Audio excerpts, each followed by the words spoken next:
just start by saying that the NEA Jazz Masters Award, of course, is a great thing. But for those of us in the jazz world, you've had greater accolades for decades and decades, and that's being one of the most loved and respected icons in terms of what you've done with your life. And that's what we're going to talk about today. So if I might, I'd like to ask you where and when you were born. I was born in Texas. I'm a proud Texan, and I visit my family still, even though I left there when I finished high school. And would you believe, 1955, I moved to Los Angeles, but I have been able to see the generations grow up because I've never stopped going back home. And I'm missing them because of the pandemic, but that's what we're all living with. Let's talk about those years in Texas as a prelude to your illustrious career.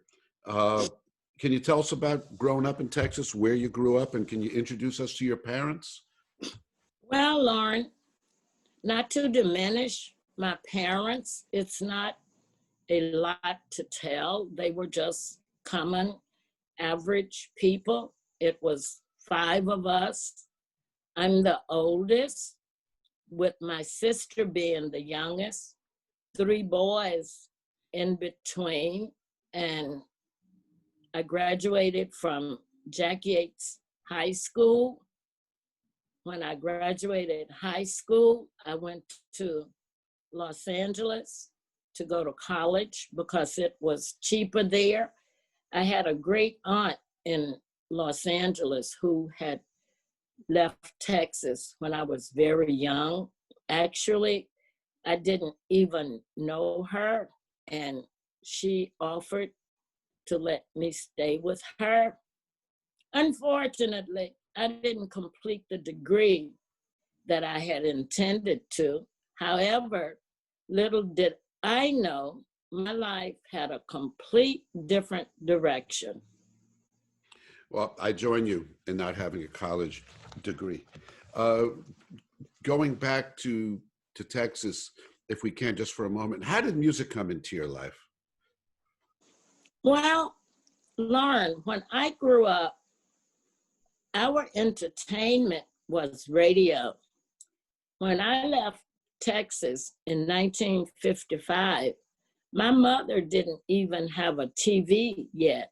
You know what some of us used to do? There were a couple of people on my block that had a television. That was a big thing. And we used to go down to her house and look at it. Having said that, I grew up listening to the radio when I was doing my homework, so on and so forth. So I grew up hearing, I guess, R&B. I'm not sure what they called it back then. I heard big bands. I heard blues, of course, because as you know, Texas is a huge blues place. And I heard country and western music, which I really learned to like because you didn't know different back then. You didn't know, well, I didn't know that jazz was America's art form. It's just what you did. And even though I was young, I had a friend that lived across the street from me who was older, and she and a couple of the older people her age used to dress me up and smuggle me into some of the jazz clubs. So long before I was supposed to be going out, this was in the later years, I guess when I had turned 15 or 16, because I turned 17 in July of 1955, and that's the year I left Los Angeles. So they dressed me up and smuggled me into clubs. It was what our entertainment was, as much as rap and all of the other things that are available to the young people today. It was a way of life. let's talk about the move to Los Angeles. And Mhm. uh, what was it like? I mean, was it were you from a big part in Texas, a big city life, or was it like going to city life for the first time? What was the change Well, like? well, okay, let's see how to answer that. Houston has always been one of the largest cities in Texas. Houston, Dallas, Austin. Easterners would probably back then called it country. I'm not sure how to answer that. Having said that, it was very, very different from Los Angeles, even though Houston and Los Angeles are both very spread out cities. Excuse me.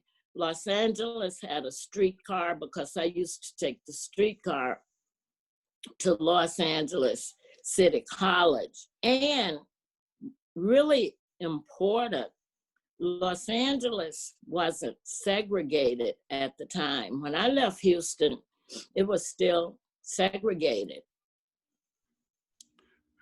That must have been a huge change, of course. It was, but I guess what I'll say is you just quickly adjust to it. So if we had met you at that point, when you started going to school, you're living with your aunt, where did you think you were going? What did you think your life's path might be at that moment? Okay, when I graduated high school in Texas, unless you were super, super smart, your parents had a business, a funeral home, a restaurant, or whatever, it was very unaffordable for people like myself to attend colleges. And the reason I went to Los Angeles is because it was much cheaper. And I might also add, a lot of careers were not open to African Americans. When I graduated high school, a lot of the African Americans were either went to school to either be teachers, nurses, or something of that nature. And I went to Los Angeles to what I thought I was going to become a nurse, far, far, far away from that. And my goal was to go to Los Angeles City College, take some preliminary courses, and then get training in one of the hospitals. And it just didn't turn out like that. It turned out far, far better. I could never have dreamed how my life would be in the future. Well, the only thing that I can just add is that given what you've done with the music all these decades, you've healed a lot of people. So maybe there's still the aspect of what nursing is in terms of healing the sick. Your dedication to music and art has certainly helped so many people. Probably a lot of people without them even knowing what you've done. So, how was your social life? You're living with your. Did you say your aunt or your great aunt? My great aunt. Mm-hmm. Right. So what was your social, were you starting to make friends? Were you starting to go out to nightlife and hear music too? Or was school just 100%? In Los Angeles, you mean? Yeah, yeah.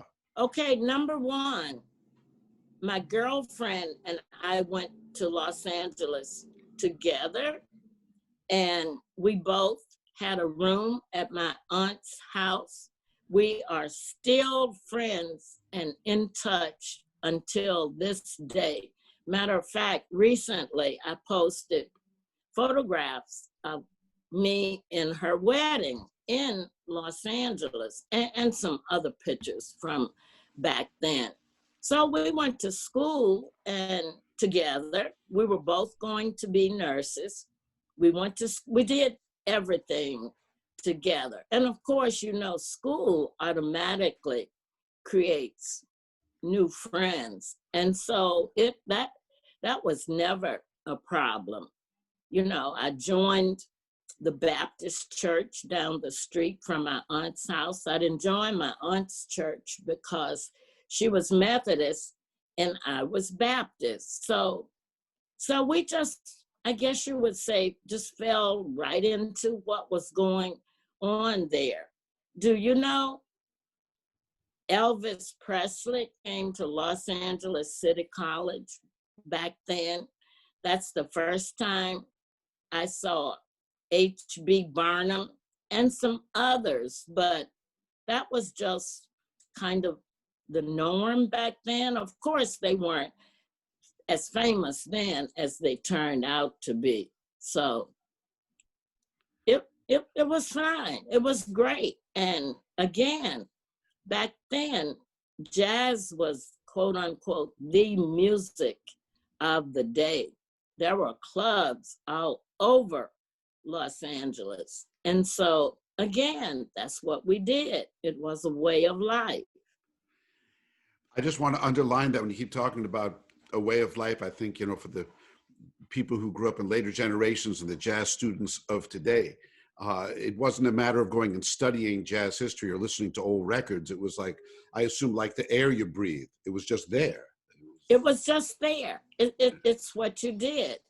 Yeah. Again, there was music on the college campus and again, all over Los Angeles. There was music and we just took it for granted.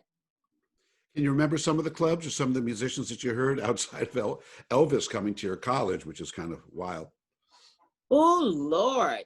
I can remember the Rubaiyat room that was in a hotel in Los Angeles. I can remember, it was a few years after I had gone to Los Angeles. I remember the Adams West Theater, which was a regular theater. And what they presented there were artists who came from back east or wherever they lived. And when they finished performing in the clubs, they performed at the Adams West Theater. It was at Crenshaw and Adams Street in Los Angeles. And that was the first time I had seen Miles Davis. And these concerts started like midnight or 1 o'clock in the morning or something like that, something that would be unheard of these days.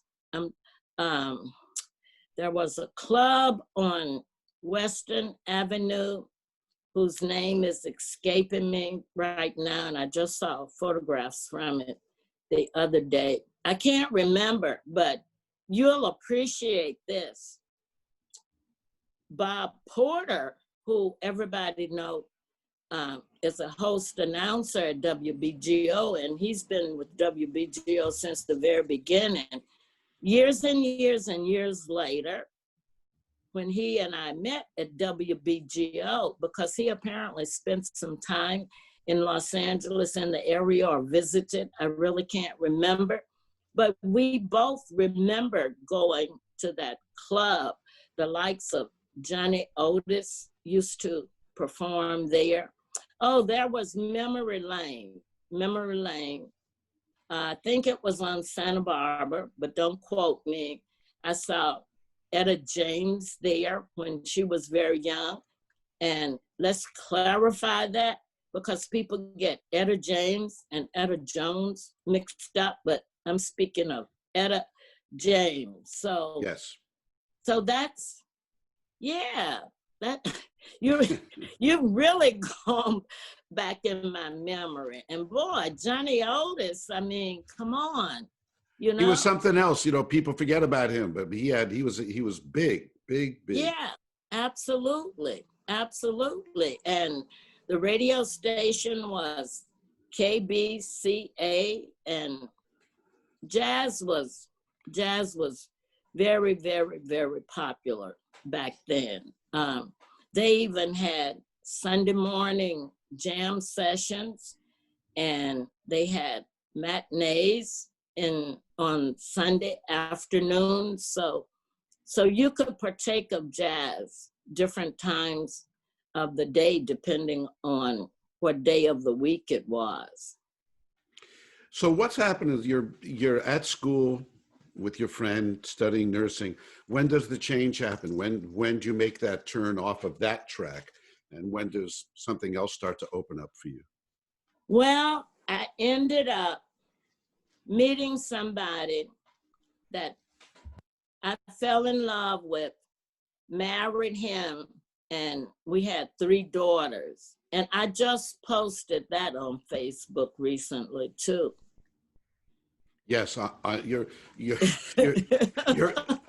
your Facebook page is something else, because you got everything that's happening now and recently. You opened up the floodgates of these classic photos. Not to. It's very difficult to tell a long story short, but I'm trying. Well, we have time. Had I not met my first husband, perhaps I wouldn't have met Rahsaan. I don't know, but it's part of my history. We were the only young people in our group that got married so young and had children. So his buddies used to come to our house to listen to LPs. And so one of his buddies said he knew Roland Kirk. He was not Rahsaan at the time. And he brought over an album of his to play, because they used to get together on Saturday afternoons or whatever sometimes and just listen to LPs. And so me being me, I said, I don't believe you when you say you know this Roland Kirk person. And so he challenged me that the next time Rahsaan came to Los Angeles, I guess I should say Roland, we would all go. Sure enough, he wasn't lying. And we went to the IT Club. Now my memory is coming back. The IT Club was on Washington Boulevard. Lorez Alexandra, who I think never got her just due, used to perform there. So Roland Kirk came to the IT Club, and our friend, who was kind of a local drummer in Los Angeles, he introduced me and my husband to Roland Kirk. That was back when Jimmy Hobbs, Vernon Martin, and maybe Ron Burden was in his group. And I remember he was all dressed up, had on a suit. Boy, when has anybody ever talked about a jazz musician wearing a suit on the bandstand? Mm. So Rahsaan became part of my family. You might know how jazz musicians have different families that embrace them when they are on the road, and they invite them to their homes for dinner or a meal. And so he became, that was like the early 60s. So whenever he came back to Los Angeles, he would come to my house. And guess he clicked and saved that I could cook pretty well. Matter of fact, I remember him coming to our house when Quincy Jones flew him out there to do those LPs that he did with Quincy, Walking in Space, etc. I remember my youngest daughter, who was a little bitty girl, was absolutely petrified of Rahsaan because she had never seen anyone sightless. I use that term because Rahsaan hated the term blind, because his attitude was nobody's blind. Anyhow, that's just another part of my story. Well, it's a fascinating part. So, Thank- so during these years, you're raising your three girls, and Rahsaan comes into your life at that point. What what did you see for yourself at that moment in that first marriage? Rahsaan's a friend. Roland Kirk is a friend. You're going to be a mother and a homekeeper, I assume. Well, yeah, I mean, I was married and, we had a nice house and I was going to have the all-American dream, husband, great kids. They grow up and do their thing, just an average, great American life. Mm-hmm. Can you paint a portrait for us of I'll call him Roland, since you've been calling him Roland at this time. Can you kind of just like paint a portrait of him for us as you met him? What he looked like, what his personality was like? Because I mean, he's such an historic figure, as people know him from the famous musician on the bandstand. But how did he come across to you when you first met him? That's a tough question. I mean, I knew he had records, which in my mind meant, and he traveled all over, and in my mind it meant that he was just a famous musician with his craft. But I guess when you come down to it, he just became a friend of the family, because when he would come to our house, we would just eat and talk. And if he had a club engagement, we'd go to the club and everything. So I don't know, it was almost like another family member, okay? Yeah, sure, of course. Yeah.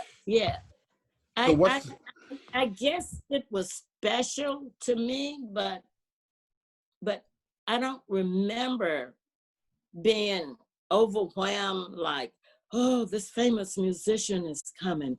You know what I'm trying to say to you? Yeah, he was just a person, a beautiful person. Yeah, exactly. Because that's a side of Rahsaan that never, ever went away. He was one of the largest homebodies you would ever meet.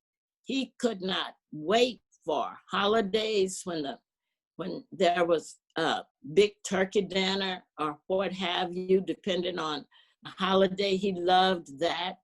When he was living, he would always take off a month in the summer and a month in the winter. And in the summertime, and I still live in the same house, he'd invite friends over. We have a deck on the back of the house, and we'd invite friends over and cook out and so on and so forth. Since the pandemic, I've been organizing literally thousands of photographs. And I ran across some of those photographs and put them in a book. Unfortunately, I can't play my home movies because long ago, I had to throw the projector away, and they are from the first Kodak talking camera.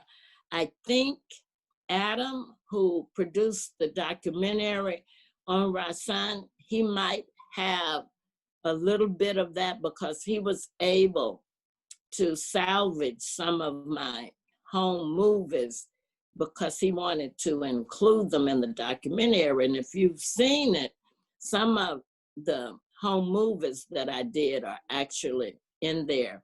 I know my Doberman Pinscherman and the Yorkshire Terrier made the documentary.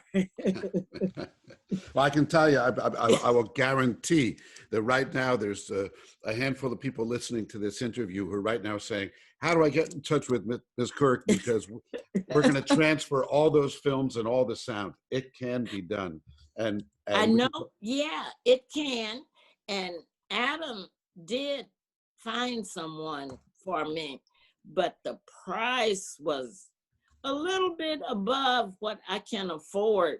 Oh, I At think the that there's a time. grant out there. I think I can't imagine that there's not a grant just to pick up all those expenses. And we will talk about that later if you'd like to, because Okay, I would all love to right. help with that, especially from the Okay, National Jazz Museum in Harlem perspective. That's history.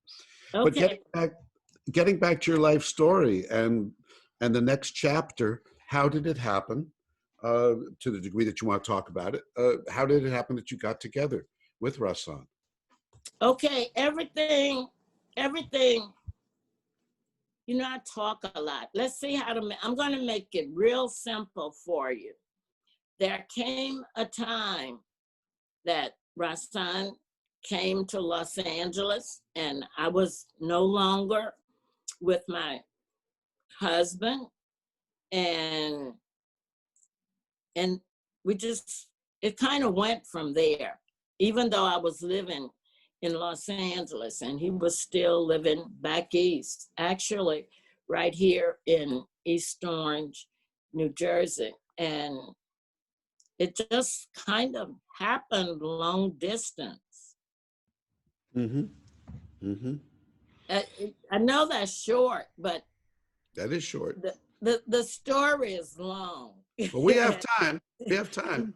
And the rest of the story is far too much to go into, but I'm going to tell it in the book that I hope to write one day about WBGO and my life with Rahsaan, or whatever it turns out to be. Hopefully, I'll have the resources and the energy to do that one day. Hard for me to imagine that you won't. Well, I'll tell you what, you know, and I'm glad that you raised all this, because I'm really interested in your story, Dorthaan, and so much has been written about, and you will tell the truth about Mm-hmm. you, about Mm-hmm. Rahsaan Roland Kirk and all those things.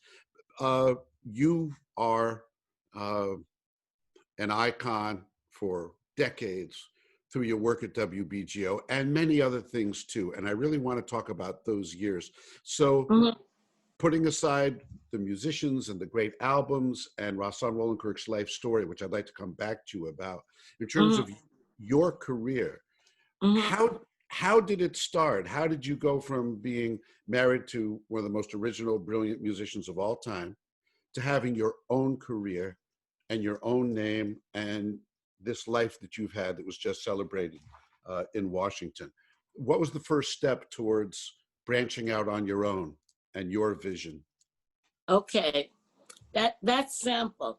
It's all part of my life that I had absolutely nothing at all to do with. My life has been a series of, this is what I was meant to do. Here goes. When Rahsaan was living, um, he had friends and fans. And there was a guy named Steve Robinson in Boston who was not only a fan, but he became a friend of Rahsaan's. They did a project.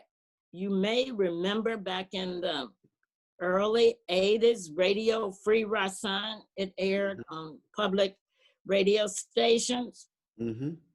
Anyhow, Steve Robinson worked for public radio. He and Rahsaan produced that radio series together, okay? Rahsaan dies December 5th, 1977. Steve, who was still living in Boston at the time, and Bob Drinkwater, who was a big friend and fan of Rahsaan's, came down to see me one weekend. I remember it was a lot of snow because I tried to discourage them. Everybody really supported me after he died. So this was early 78. And so Steve, who was filled with ideas, asked me what was I going to do. And I told him I had no idea. I would get to that because Rahsaan hadn't been dead that very, very long, and I hadn't even looked at my future. Anyhow, Steve told me that there's this guy started this radio station in Newark. And I would like, oh, that's great. He says, I'm going to suggest to him that he hire you. I said, Steve, you're out of your mind. I don't have anything to contribute to working at a radio station. Long story short, he got in touch with Bob Ottenhoff, who is the founder of WBGO. And while he and Bob Drinkwater were visiting me, we met Bob at the now defunct Sparky J's in Newark on a snowy night. Gloria Coleman was the organist, and Steve introduced me to Bob. We left there. We went to New York to the Vanguard to see the Heath Brothers. They were one of Bob's favorite artists, and that was the first time I had been in the Vanguard since Rahsaan died. And I was dreading going because it reminded me of him, and that was one of his favorite places that he used to love to work at. He worked at the Vanguard like 4 times per year. Max Gordon used to have several of the same musicians several times per year. So I met Bob. So that was around February of 1978. I kept in touch with Bob Ottenhoff over the summer. And in October of 1978, he called me up and invited me to come down and speak to him. The station was still located on the 4th floor of Central High School in Newark, and that's where I went. And you may or may not know, WBGO was formerly owned by the Newark Board of Education. So I met Bob, and he hired me, and I started as part-time receptionist when we moved into the building. When I met with him that day, he shared with me he was looking for a permanent home for WBGO and different buildings he was looking at. As it turns out, the building he was looking at on Park Place, where WBGO is today and has been ever since January 1979. And so that's how I came to WBGO. I assume you saw my speech when my acceptance speech with the NEA Awards. And I'm really glad they didn't cut this out, because what I said back then and what I said was, I thought those 2 white boys were out of their minds, but they had a plan, they had a vision, and the rest is history. Now that was a really long answer, but I had to tell it to you as such. You know, I remember when I used to tape jazz from the archives up on the 2nd floor before they built the big downstairs place, right? You used to walk up the stairs, and the studio was right next to the bathroom, I remember, actually. Yes. You want to hear something funny, Lauren? Do you know, I called Dan Morgenstern way back then. Dan was one of Rahsaan's favorite people, going back to when Dan was editor of Downbeat magazine. I called up Dan during that time and asked him to give me a job at the Institute of Jazz Studies while I was waiting for Bob to hire me. Again, he probably could have found a place for me there, but he didn't, not for any bad reason. I was supposed to be at WBGO. I'm thoroughly convinced as I've gotten older that a lot of what I thought were errors and mistakes in my life, they were there so I could do what I was really put on this earth to do. And I can see it very clearly when I look back. Well, I'd like to ask a question because you uh, you are, and when you were there full time, you were a center of activity in that place. And I never knew exactly what your title was. And the title really didn't mean anything as far as what I could see. It was you doing what you do. Now, my question is, looking back at the perspective now of all those years, Mm-hmm. how would you explain to someone what you did during those several decades at WBGO? How do This you see it? this this is how I will see. I will try and explain it. I think my duties grew as WBGO grew. My title changed from time to time. Um, at once, I've had titles of music coordinator, which I think it was when I first started. I've been special assistant to the general manager. I've been special events and so on and so on. The way I became special assistant to the general manager, and that was under Anna Kossoff. She wrote a minority training grant for me to help further my knowledge of public radio. We received the grant. And so this meant kind of a little bit of administrative things because she sent me to NPR in Washington. I was able to go to the NPR conferences and so on and so forth. And under her, she had quite a PR background. Under her, WBGO really started to grow by leaps and bounds. And I think about her often. Matter of fact, I'm still in touch with her and I owe her a phone call. She called me Sunday.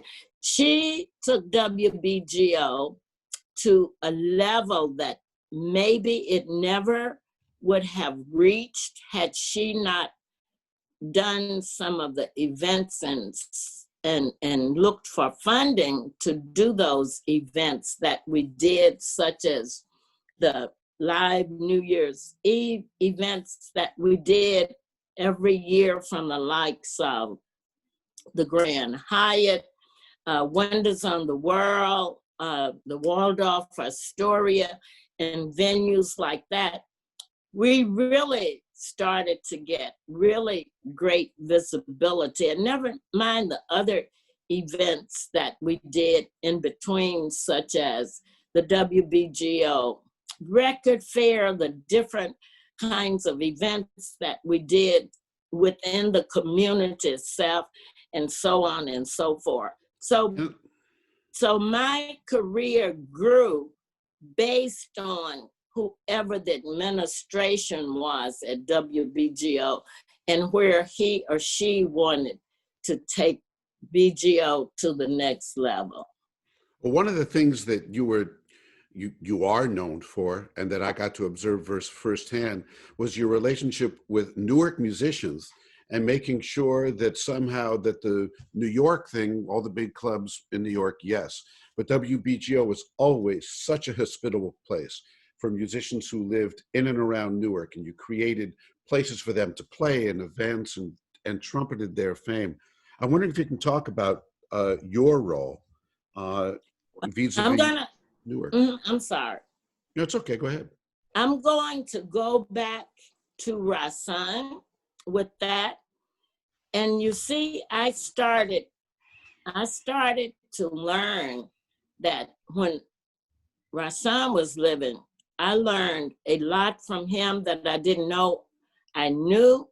I wasn't trying to learn or anything, such as whenever I hired a musician, and working for nonprofit, you never have a whole bunch of money. I always made sure that I had some kind of refreshments for them. I always made sure that the equipment, the piano, the sound system, and all of that was good and not shabby, because I had watched him argue and fuss with people across the country, across the world about that.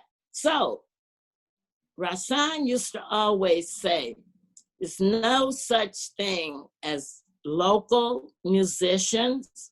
And he always thought that they should be given an opportunity just as much as the musician that, I don't know, draws a ton of people or sells a ton of records. So whenever I did events, I would always have a musician to open for whatever the event was that wasn't quite so famous, to give them an opportunity to express their talent and be exposed to a larger audience. And so I always had been inclusive part of how I wanted to present whatever I was presenting.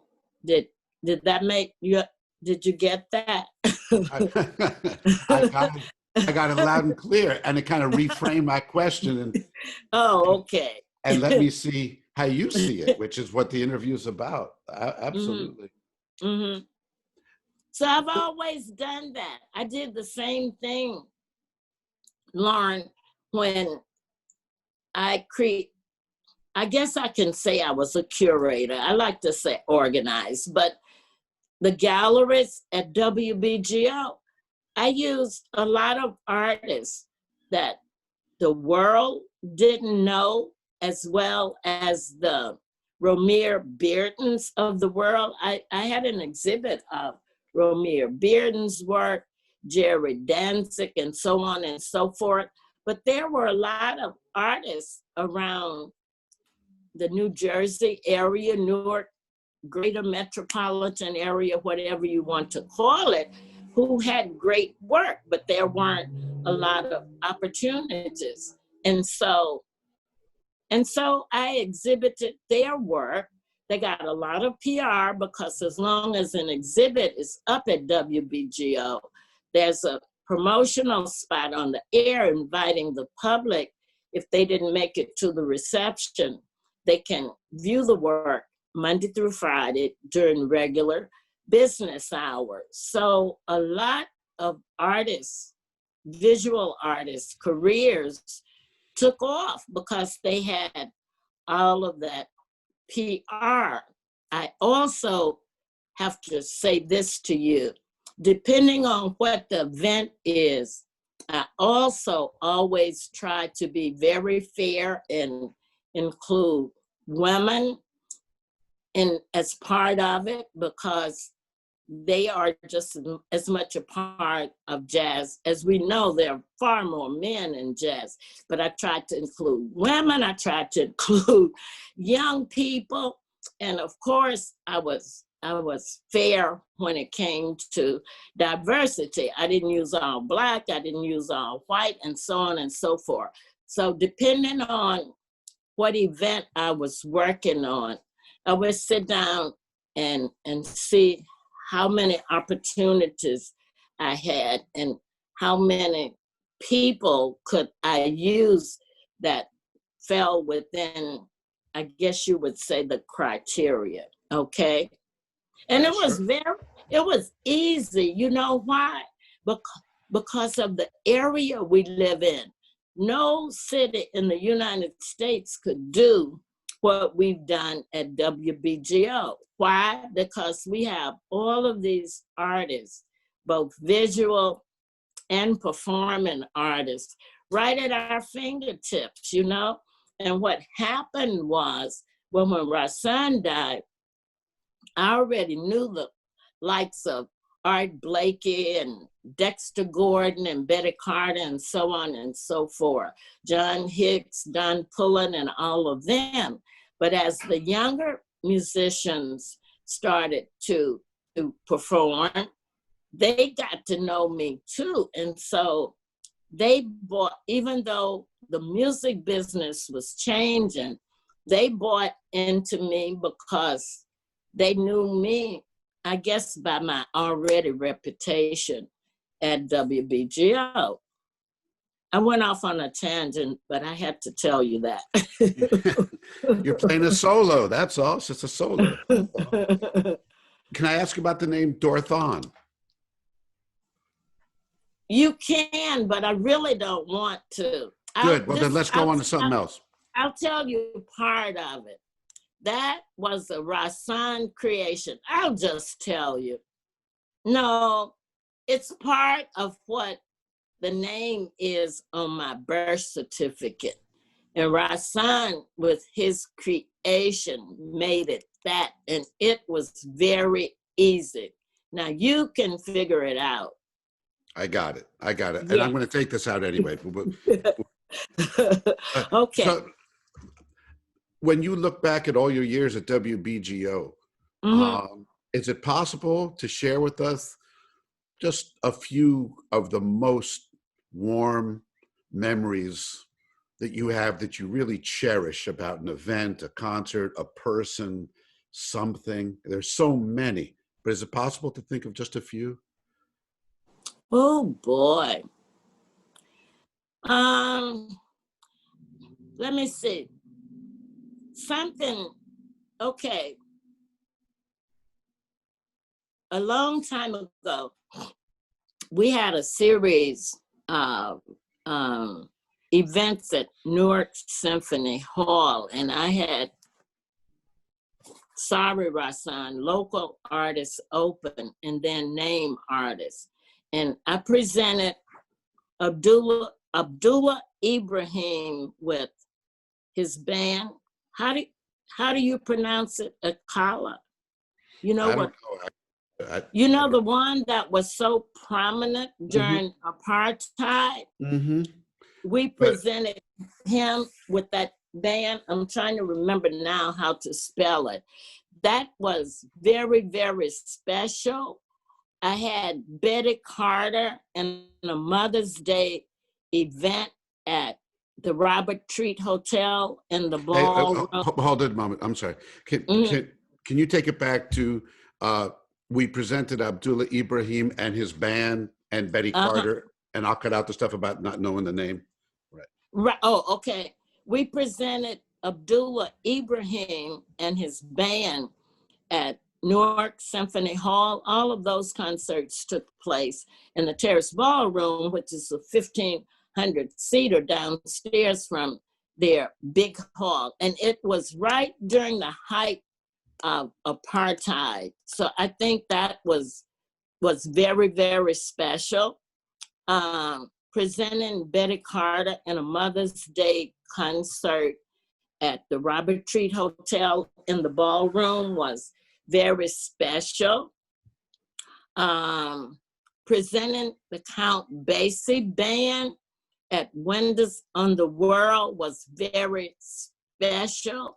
And that was when the congressman from Michigan made jazz a national treasure, and I swear John Conyers. During that time, we presented the Count Basie Band at Windows on the World.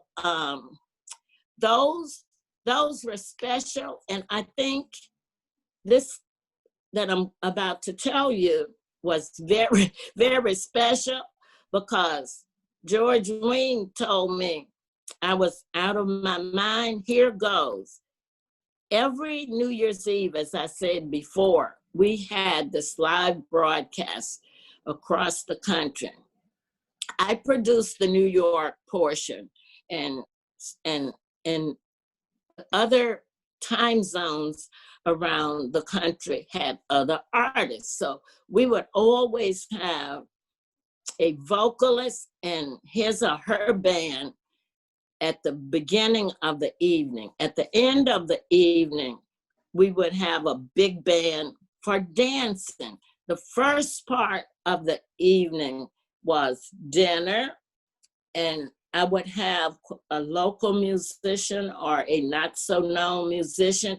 Then we would move into our evening portion where we would present a vocalist and his or her band.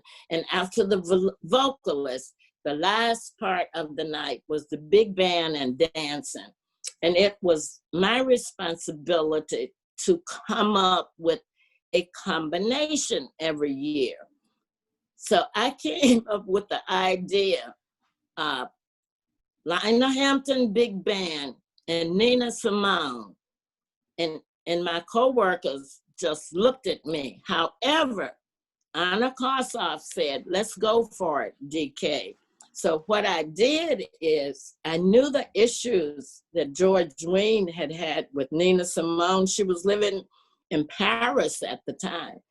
And so I called him up to see what did he think about it, which is something else I should say. Over the years, I've had tons of great resources.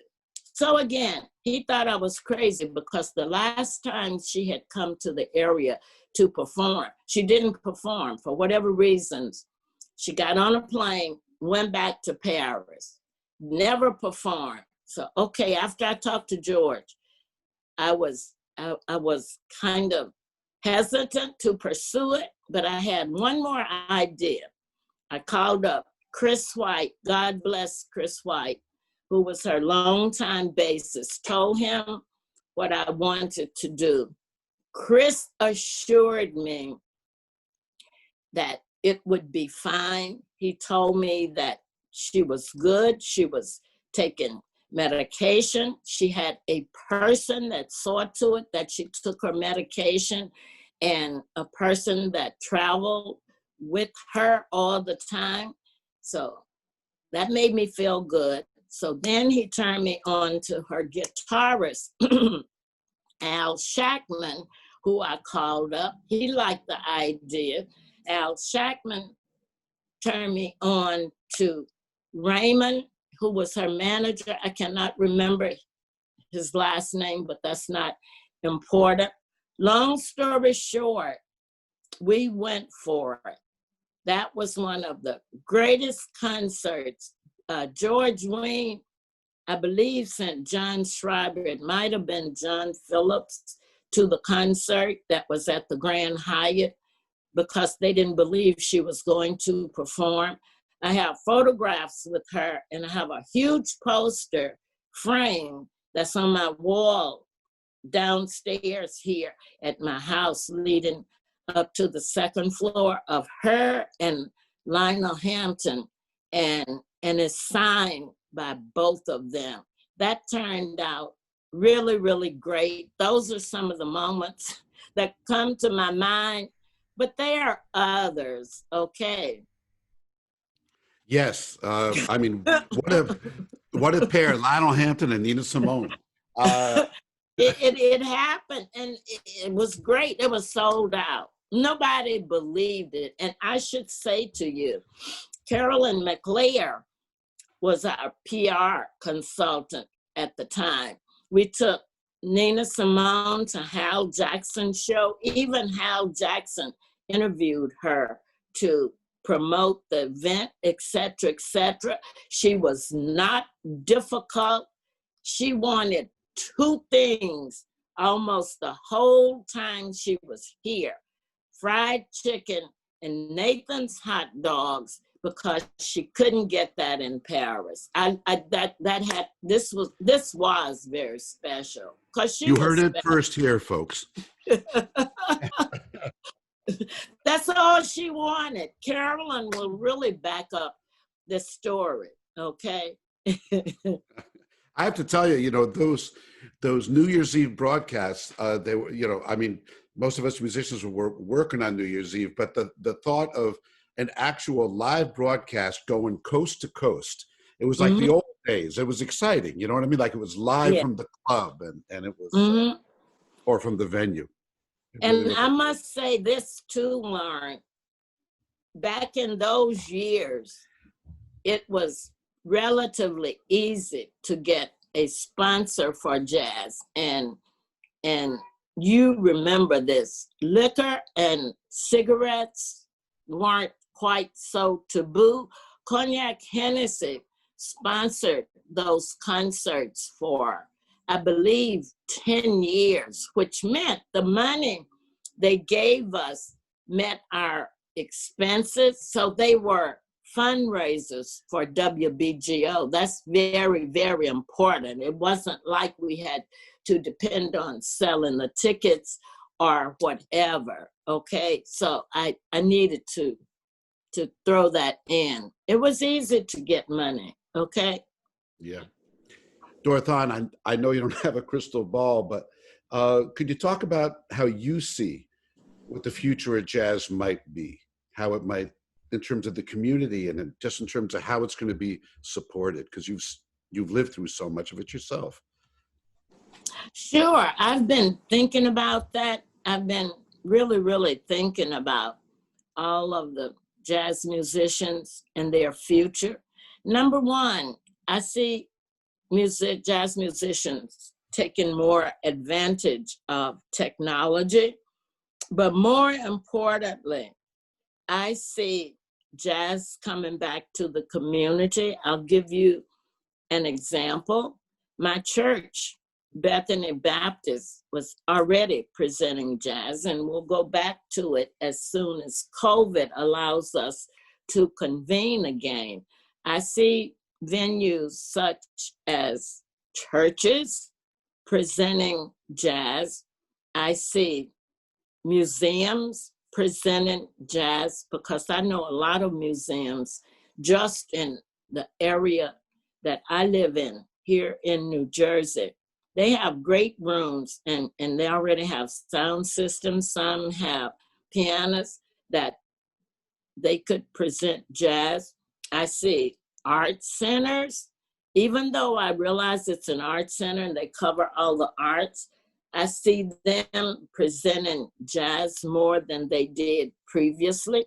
And because I am still a consultant with NJPAC, they're at the top of my list, because in spite of the fact I realize that it's union, they always remind me of that.